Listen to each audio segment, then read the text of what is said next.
महर्षि भृगु ब्रह्मा जी के मानस पुत्र थे।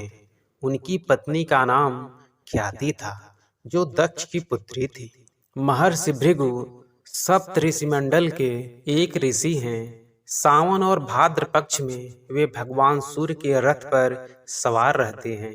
एक बार की बात है, सरस्वती नदी के तट पर ऋषि मुनि एकत्रित होकर इस विषय पर चर्चा कर रहे थे कि ब्रह्मा जी, शिव जी और विष्णु जी में सबसे बड़े और श्रेष्ठ कौन है।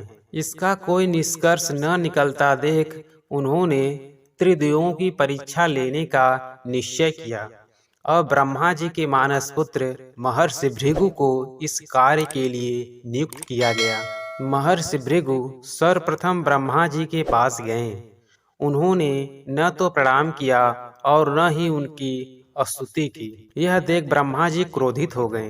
क्रोध की अधिकता से उनका मुख लाल हो गया, आंखों में अंगारें दहकने लगी। लेकिन फिर यह सोचकर कि वे उनके पुत्र हैं, उन्होंने हृदय में उठे क्रोध के आवेग को विवेक बुद्धि में दबा लिया। वहां से महर्षि भृगु कैलाश गए। देवाधिदेव भगवान महादेव ने देखा कि भृगु आ रहे हैं, तो वे प्रसन्न होकर अपने आसन से उठे और उनका आलिंगन करने के लिए भुजाएं फैला दी। किंतु उनकी परीक्षा लेने के लिए भृगु मुनि ने उनका आलिंगन अस्वीकार करते हुए बोले, महादेव, आप सदा वेदों और धर्म की मर्यादा का उल्लंघन करते हैं। दुष्टों और पापियों को आप तो वरदान देते हैं, उनसे सृष्टि पर भयंकर संकट आ जाता है। इसीलिए मैं आपका आलिंगन कदापि नहीं करूंगा। उनकी बात सुनकर भगवान शिव क्रोध से तिलमिला उठे। उन्होंने जैसे ही त्रिशूल उठाकर उन्हें मारना चाहा, वैसे ही भगवती सती ने बहुत अनुनय विनय कर किसी प्रकार से उनका क्रोध शांत किया। इसके बाद भृगु मुनि वैकुंठ लोक गए।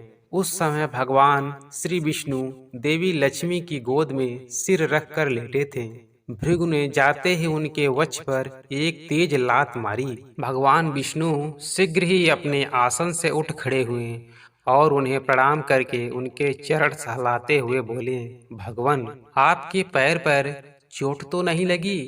कृपया इस आसन पर विश्राम कीजिए।